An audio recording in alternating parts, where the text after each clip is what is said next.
तो बच्चों एक सिंपल कंपैरिजन है between unpolarised and polarised light. और पोलराइजेशन चूंकि सब बच्चों को समझ में नहीं आता है और इसलिए एक सिंपल सा क्वेश्चन वो देते हैं, compare unpolarised and polarised light. तो काफी इंपॉर्टेंट आर्टिकल है ये आपके एग्जामिनेशंस पॉइंट ऑफ व्यू से। देखो बच्चों, मैंने पहले ही आपको समझाया था कि यदि ये सोर्स है और इस सोर्स से यदि लाइट आ रही है जिसमें सारे वाइब्रेशंस हैं सभी प्लेन में, तो नो डाउट जब ये लाइट आगे प्रोग्रेस करेगी तो ऐसी लाइट क्या होगी? अनपोलराइज्ड। ये कौन सी लाइट होगी? अनपोलराइज्ड। इस अनपोलराइज्ड लाइट के पाथ में यदि आप पोलराइड रख दो, पोलराइड किसको बोलते हैं? तो मैंने आपको समझाया था, यदि ये कार्डबोर्ड है और यदि आप इसमें इस तरीके से हेक्सा ब्लेड से कुछ कट कर दो, स्लिट बना दो, इसको स्लिट बोलते हैं। तो जब आप इसको यहां पर रखोगे तो ये स्लिट होगी। अब यहां पर मान लीजिए स्क्रीन है और आपसे मैं क्वेश्चन करूं कि जो लाइट निकलेगी स्क्रीन पर, तो आपको पता है केवल ये जो वेव है जिसके वाइब्रेशंस वर्टिकल प्लेन में है केवल वो निकल पाएगी। कार्डबोर्ड से पहले तक कौन सी लाइट है? अनपोलराइज्ड। कार्डबोर्ड से निकलने के बाद जो लाइट हो गई वो क्या हो गई? पोलराइज्ड। और जो पोलराइज्ड लाइट प्रोड्यूस कर रहा है उसको अपन क्या बोलते हैं? पोलराइड। पोलराइड, क्योंकि किसी ने तो पोलराइज्ड लाइट प्रोड्यूस की। अब जो वाइब्रेशन है केवल वर्टिकल प्लेन में है, जब एक फिक्स प्लेन में वाइब्रेशंस होते हैं तो हम ऐसी लाइट को बोलते हैं पोलराइज्ड लाइट। तो यदि हम अनपोलराइज्ड लाइट के पाथ में पोलराइड रख दें या टर्बुलेंट क्रिस्टल रख दें, ये टर्बुलेंट क्रिस्टल क्या होता है? सिंपल एक ऐसा क्रिस्टल होता है जिसमें ये एक्सिस होती है और केवल लाइट इस एक्सिस से ही पास होती है, बाकी ये और ये जो पोर्शन है वो ऑपिक है, इससे लाइट पास नहीं होगी। लाइट केवल किससे निकलेगी? वर्टिकल एक्सिस से। तो यदि हम अनपोलराइज्ड लाइट के पाथ में टर्बुलेंट क्रिस्टल को रख दें या पोलराइड को रख दें और फिर यदि रोटेट करें तो स्क्रीन पर जो लाइट आ रही है उसकी इंटेंसिटी पर कोई फर्क पड़ेगा क्या? नहीं। जब आप ऐसा रखेंगे वर्टिकल तो वर्टिकल वाइब्रेशंस निकल जाएंगे, बाकी रुक जाएंगे, हॉरिजॉन्टल वाले वाइब्रेशंस रुक जाएंगे, इंक्लाइंड वाले रुक जाएंगे। लेकिन इस पोलराइड को यदि आप रोटेट करोगे और आप इसी पोलराइड को ऐसा कर देंगे तो नो डाउट अब हॉरिजॉन्टल वाले वाइब्रेशंस निकलेंगे स्क्रीन के ऊपर। जितना एरिया ये स्लिट का था उतने एरिया से जितने वर्टिकल वाइब्रेशंस निकल रहे थे, जब आप हॉरिजॉन्टल कर दोगे तो उतने ही वाइब्रेशंस निकलेंगे हॉरिजॉन्टल प्लेन वाले। तो स्क्रीन के ऊपर जो लाइट आएगी उसकी इंटेंसिटी पर कोई फर्क नहीं पड़ेगा। तो कभी भी पोलराइज्ड लाइट के पाथ में यदि आप पोलराइड को रखें या टर्बुलेंट क्रिस्टल को रखें और यदि आप इसको रोटेट करेंगे तो स्क्रीन पर जो लाइट आ रही है उसकी इंटेंसिटी के ऊपर कोई फर्क नहीं पड़ता। अब अनपोलराइज्ड लाइट के एग्जाम्पल क्या हो सकते हैं? तो सही मायने में तो सभी सोर्स, सन से जो आने वाली रेज हैं, ट्यूबलाइट से जो आने वाली रेज हैं, बल्ब से आने वाली रेज हैं, ये सब अनपोलराइज्ड है। जब तक आप इनके पाथ में पोलराइड नहीं रख देते हैं तब तक ये पोलराइज्ड लाइट प्रोड्यूस नहीं करेगी। तो ये अनपोलराइज्ड लाइट के पॉइंट्स हैं जो आपको मेमोरी में रखना चाहिए। हालांकि मैं अभी ये पॉइंट्स एक बार रीड करूंगा आपको, पर अभी मैंने आपको समझाया है। जबकि आप देखिए ये जो पोलराइड से जो लाइट निकल रही है या टर्बुलेंट क्रिस्टल से जो लाइट निकलेगी, जिसमें वाइब्रेशन एक फिक्स प्लेन में रहेंगे, या तो वर्टिकल प्लेन या हॉरिजॉन्टल या इंक्लाइन, ऐसी लाइट को अपन बोलते हैं पोलराइज्ड लाइट। इसके पाथ में यदि मान लीजिए ये आपका बल्ब है, बल्ब से सारे वाइब्रेशंस हैं, आपने यहां पर कार्डबोर्ड रख दिया, स्लिट रख दी, नो डाउट अब इसके बाद जो लाइट निकलेगी वो पोलराइज लाइट होगी। और पोलराइज लाइट के पाथ में यदि आप फिर पोलराइड को रख देते हैं या टर्बुलेंट क्रिस्टल को रख देते हैं, तो स्क्रीन पर जो लाइट आ रही है उसकी इंटेंसिटी पर कोई फर्क पड़ेगा? यदि इस पोलराइज को, ये कौन सी लाइट है? Polarise light. पोलराइज लाइट के पाथ में पोलराइड को आप रखें और फिर यदि आप रोटेट करें पोलराइड को, तो स्क्रीन पर जो लाइट आएगी उसकी इंटेंसिटी पर फर्क पड़ेगा? बिल्कुल पड़ेगा। जब ये वर्टिकल ऐसा स्लिट रहेगी और ऐसी स्लिट रहेगी तो पूरे वाइब्रेशंस इस स्लिट से होते हुए निकल आएंगे और लाइट की इंटेंसिटी मैक्सिमम रहेगी। लेकिन इसी पोलराइज लाइट के पाथ में जो पोलराइड रखा उसको आप थोड़ा इंक्लाइन कर देंगे या हॉरिजॉन्टल कर देंगे, तो अभी आपके पास में ये वाइब्रेशंस निकल रहे थे, आपने पोलराइड को हॉरिजॉन्टल कर दिया, अब स्लिट ऐसी है, ये रुक गए, यहां से आकर कार्डबोर्ड रुक देगा, बस यहां से बस निकलेगा और फिर रुक जाएगा, इतने से पोर्शन से लाइट निकलेगी बस। तो लाइट जो है उसकी इंटेंसिटी जो है वो कम हो जाएगी। ये बहुत इंपॉर्टेंट टॉपिक है, भी आपको एग्जांपल दूंगा तो समझ में आएगा, इस पर बेस्ड बहुत सारी चीजें वर्क करती है। अनपोलराइज्ड लाइट के पाथ में यदि आप पोलराइड को रखकर रोटेट करेंगे तो जो लाइट है उसकी इंटेंसिटी के ऊपर कोई फर्क नहीं पड़ेगा। लेकिन पोलराइज्ड लाइट के पाथ में यदि आप पोलराइड को रखेंगे या टर्बुलेंट क्रिस्टल को रोटेट करेंगे तो जो लाइट है उसकी इंटेंसिटी चेंज हो जाएगी। तो ये हो गया। और फिर उसके अलावा टर्बुलेंट क्रिस्टल या पोलराइड से निकलने वाली जो लाइट होती है वो सब क्या होती है? Polarised light. तो बच्चों थोड़ा सा मैं चाहता हूं कि ये जो कंपैरिजन मैंने आपको समझाया है थोड़ा सा आप लोग बुक की लैंग्वेज में भी सुनिएगा, क्योंकि आपको थोड़ा आसान भी होगा। तो जैसे अनपोलराइज्ड लाइट के पॉइंट्स जो मैंने एक्सप्लेन किए हैं एक बार सुनिए। First, in the unpolarized light there are vibrations in all possible planes perpendicular to the direction of propagation of wave।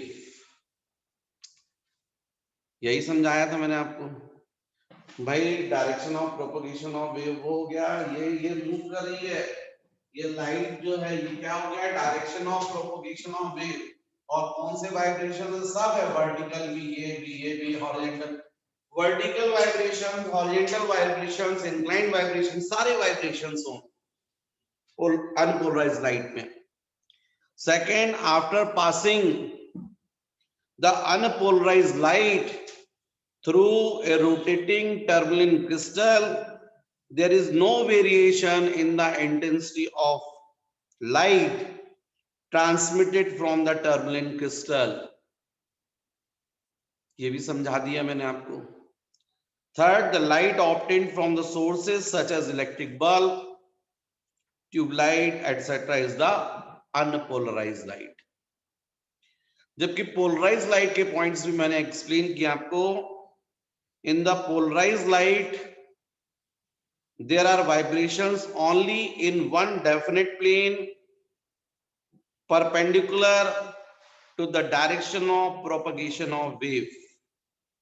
Second, after passing the polarized light through a turbulent crystal, if the turbulent crystal is rotated, the intensity of light transmitted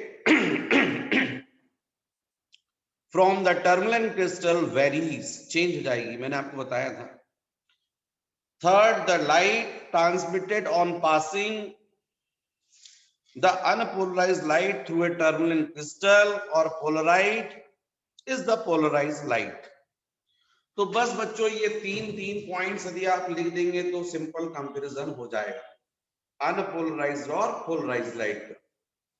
इसके बाद बच्चों next topic जो मुझे discuss करना है आपसे वो है plane of vibration and the plane of polarisation. Plane of vibration and plane of polarisation. तो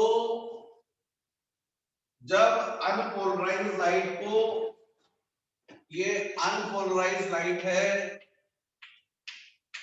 जिसमें सारे वाइब्रेशंस हैं, इनके पाथ में यदि आप पोलराइड रख देते हैं तो नो डाउट इससे क्या निकलेगी, पोलराइज्ड लाइट. अब ये लाइट आगे जा रही है और एक ऐसा प्लेन जिसमें इस पोलराइज्ड लाइट के इलेक्ट्रिक वेक्टर लाई करते हैं और इसी में एक्चुअली में लाइट प्रोपगेट कर रही है, इसको बोलते हैं plane of vibration. Plane of vibration, plane of vibration. जबकि भाई आपको बताया था ना, लाइट क्या है, इलेक्ट्रोमैग्नेटिक वेव्स है. इसमें इलेक्ट्रिक वेक्टर भी होते हैं और मैग्नेटिक वेक्टर भी होते हैं. तो जिस प्लेन में इलेक्ट्रिक वेक्टर लाई करते हैं, जिस प्लेन में लाइट प्रोपगेट कर रही है, उसको बोलते हैं प्लेन ऑफ वाइब्रेशन. और इस प्लेन के परपेंडिकुलर ये जो प्लेन दिख रहा है,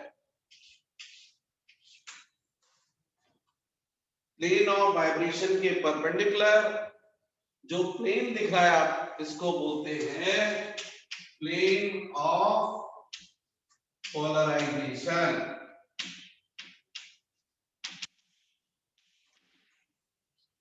तो आप लोग को ये समझना चाहिए plane of vibration and plane of polarisation. The plane which contains the direction of vibration of electric vector in the polarized light and the direction of travel of light is called the plane of vibration. जबकि the plane which is perpendicular to the plane of vibration and passes through the direction of propagation of light is called the plane of polarization. तो बच्चों जो मैंने आपको बताया है वो आप यदि चाहे लिख ले और उसके बाद आप इस डायग्राम को यदि बनाएंगे तो ये डायग्राम जो है वो आपका शो कर रहा है plane of vibration and plane of polarisation. The plane in which the electric vector of light lies and the travel of light contains is called plane of vibration, and the plane which is perpendicular to the plane of vibration and contains the direction of propagation of light is called plane of polarization.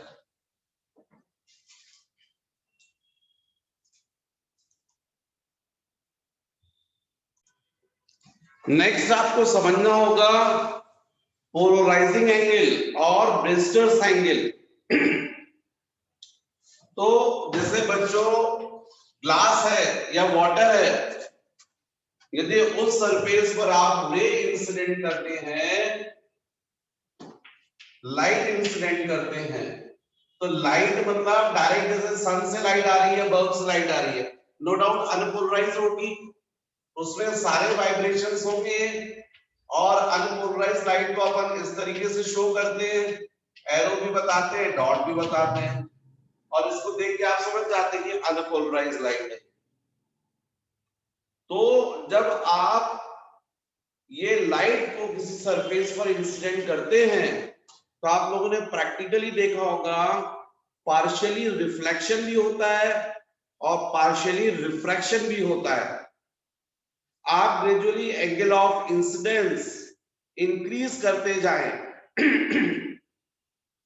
तो एक particular angle ऐसा आता है जिस angle पर जब light incident होती है तो जो रिफ्लेक्टेड रे है वो कंप्लीटली पोलराइज्ड हो जाती है। रिफ्रैक्टेड रे नहीं, वो तो अनपोलराइज्ड है, लेकिन जो रिफ्लेक्टेड रे है वो कंप्लीटली पोलराइज्ड हो जाती है। जिस एंगल ऑफ इंसिडेंस पर ऐसा होता है उस एंगल ऑफ इंसिडेंस को हम बोलते हैं पोलराइजिंग एंगल और ब्रिस्टर्स एंगल। इसको हम आईपी से डिनोट करते हैं। आईपी क्या बताया बच्चों मैंने? पोलराइजिंग एंगल, और इसी को बोलते हैं ब्रिस्टर्स एंगल। पोलराइजिंग एंगल और ब्रिस्टर्स angle. So what is polarizing angle or Bristol's angle? The angle of incidence for which the reflected ray is completely polarized is called polarizing angle or Bristol's angle. फिर बच्चों इसके बाद मुझे बताना चाहिए आपको ब्रिस्टर्स law. ब्रिस्टर्स law, ये ब्रिस्टर्स लॉ क्या है? ये जैसे mu is equal to 10 IP है। प्रैक्टिकली देखा गया है कि ये जो पोलराइजिंग एंगल है इसकी टेंजेंट, यदि ये एंगल जो था पोलराइजिंग एंगल, जिस एंगल पर रिफ्लेक्टेड रे कंप्लीटली पोलराइज हो गई है, तो उस एंगल की जब टेंजेंट की वैल्यू हम निकालते हैं तो वो टेंजेंट की वैल्यू मैच करती है इस मीडियम की जिससे रिफ्लेक्शन हो रहा है, उस मीडियम के रिफ्रैक्टिव इंडेक्स के इक्वल। ये प्रैक्टिकली देखा गया है। तो उस बेसिस पर ब्रिस्टर ने लॉ दिया है जिसको हम बोलते हैं according to Brewster's law, the tangent of polarising angle it is always equal to the refractive index of reflecting surface। पर बच्चों कभी कभी आपको एग्जाम में क्वेश्चन आता है प्रूफ करने के लिए, proof at polarising angle the reflected and refracted rays are mutually perpendicular, जिसको आप इजीली प्रूफ कर सकते हैं। देखिए यदि मैं यही डायग्राम बनाऊं और इस डायग्राम में यदि आपको बोलूं, सपोज ये डायग्राम है जिसमें रे पोलराइजिंग एंगल पर इंसिडेंट हो रही है, ये रिफ्लेक्टेड रे है और ये रिफ्रैक्टेड रे। Suppose angle of reflection R और suppose angle of refraction R dash. Reflected और रिफ्रैक्टेड रे के बीच का एंगल सपोज थीटा। तो अब आपको मालूम है by laws of reflection IP is equal to R। भाई बाय लॉज ऑफ रिफ्लेक्शन आपको पता है एंगल ऑफ इंसिडेंस और एंगल ऑफ रिफ्लेक्शन इक्वल होते हैं, जबकि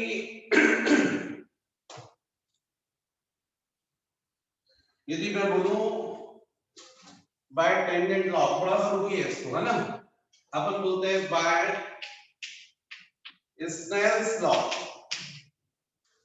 बाय स्नेल्स लॉ बात करें तो आपको मालूम है mu is equal to sine IP upon sine R dash, ये हो जाएगा, क्योंकि IP क्या है एंगल ऑफ इंसिडेंस और R डैश क्या है एंगल ऑफ रिफ्रैक्शन। जबकि यदि हम बोलते हैं बाय ब्रेस्टर्स लॉ तो आप बोलेंगे mu is equal to tan IP, ये बोलेंगे। यदि हम बाय 1 and 2 बात करें तो sine IP upon sine R dash is equal to tan IP, ये हो जाएगा। अब आपको क्लियर है यहां पर sine IP upon sine R dash is equal to tan IP को क्या लिखेंगे आप, sine IP upon cos IP। Sine theta क्या होता है, tan थीटा क्या होता है, sine theta upon cos theta, ठीक कैंसिल हो गया। इसका मतलब sine R dash is equal to cos IP, इसका मतलब sine R dash is equal to sine 90 minus IP। भाई cos थीटा को आप क्या लिख सकते हो, sine 90 minus theta, sine 90 minus theta क्या होता है cos थीटा। अब दोनों तरफ साइन है, इसका मतलब R dash is equal to 90 minus IP, इसका मतलब R dash is equal to 90 minus IP। इसका मतलब ट्रांसफर करते हैं तो IP plus R dash is equal to 90। तो अभी फिलहाल आपने प्रूफ किया है IP plus R dash is equal to 90, लेकिन आपको मालूम है ये IP इज इक्वल टू क्या होना चाहिए R, by law of reflection, ये by law of reflection, by law of reflection IP और R कैसे होंगे, इक्वल होंगे, है ना। तो यहां पर रख दीजिए वैल्यू, तो R plus R dash is equal to 90।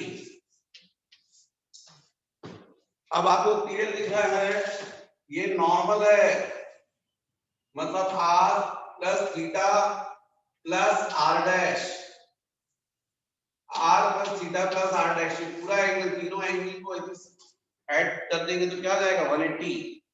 तो अपन बोल सकते हैं by diagram R plus theta plus R dash is equal to 180। भाई स्ट्रेट लाइन है ना ये, तो R plus theta plus R dash is equal to 180। इसमें से R प्लस R डैश कितना होता है 90, तो 90 plus theta is equal to 180, मतलब थीटा इज इक्वल टू बच्चों 180 माइनस 90, 180 माइनस 90 मींस 90। मतलब प्रूफ कर दिया अपन ने कि यहाँ पर जो रिफ्लेक्टेड रे है और रिफ्रैक्टेड रे है वो कैसी है, परपेंडिकुलर। इसका मतलब यदि कोई रे पोलराइजिंग एंगल पर इंसिडेंट होगी तो तय है कि रिफ्लेक्टेड और रिफ्रैक्टेड रेज म्यूचुअली कैसी होंगी, परपेंडिकुलर।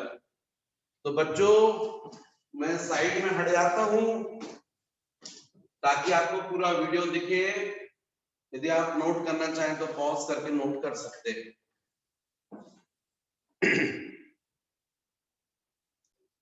तो बच्चों कभी कभी एग्जाम में क्वेश्चन आ जाता है, right the short notes on Polaroid. अब पोलराइड पर यदि शॉर्ट नोट्स यदि आपको लिखना है तो आप समझ गए होंगे कि ऐसा डिवाइस, चीप डिवाइस रहता है जो पोलराइज लाइट प्रोड्यूस करेगा, उसको पोलराइड बोलेंगे। The device which produces polarise light is called polaroid. तो आप लोगों ने कभी देखा होगा, आप लोग की बाइक, आप लोग की स्कूटी, ट्रक, ट्रेन, सभी की हेडलाइट के सामने एक ग्लास लगा रहता है। आप कभी उस ग्लास को मार्क करें तो ऐसी वर्टिकल लाइन दिखती है आपको, कभी कभी किसी में ऐसी भी रहती है।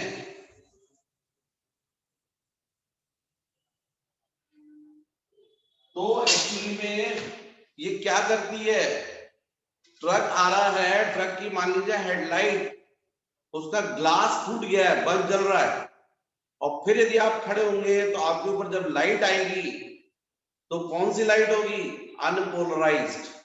उसमें कौन से वाइब्रेशंस रहेंगे, सब, वर्टिकल भी, हॉरिजॉन्टल भी, इंक्लाइंड भी। आपके आई की रेटिना के ऊपर जो वाइब्रेशंस पड़ेंगे वो सब पड़ेंगे, पूरी रेटिना को कवर कर लेंगे और आपको कुछ भी दिखाई नहीं देगा उस ट्रक की लाइट की वजह से। तो नो डाउट आप आगे नहीं चल पाएंगे, बल्कि आपको रुकना पड़ेगा। तो उस बल्ब के सामने जो ग्लास लगा रहता है उसमें लाइनिंग्स रहती हैं जो क्या करती है, पोलराइज लाइट प्रोड्यूस करती हैं।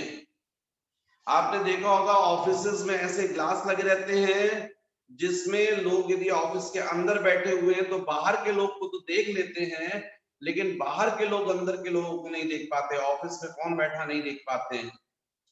ऐसी विंडो, जो घरों में विंडोज होती है उनमें भी यही है। जो ड्राइवर होता है उसके सामने जो फ्रंट ग्लास होता है वो भी पोलराइड होता है, ताकि सामने की जो लाइट आ रही है वो पोलराइज हो जाए।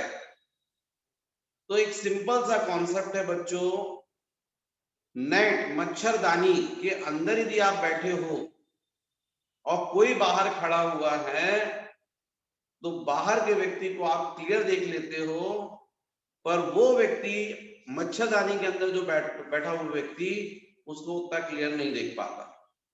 उसका कारण समझो, पोलराइजेशन।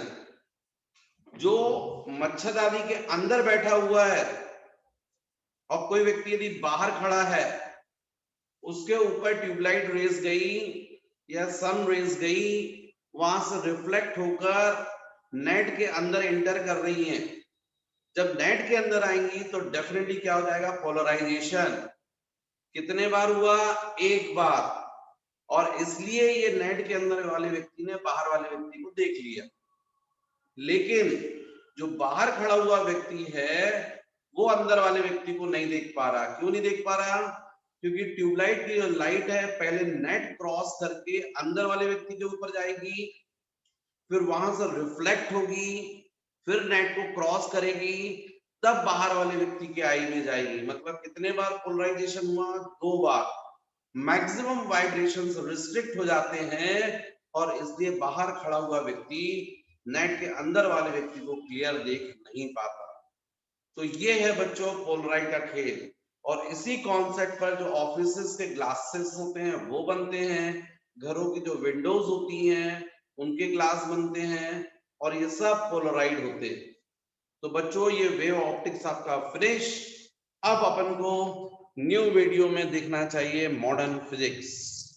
तो ओके, इसके न्यूमेरिकल्स अपन करेंगे। ओके बच्चों, बाय।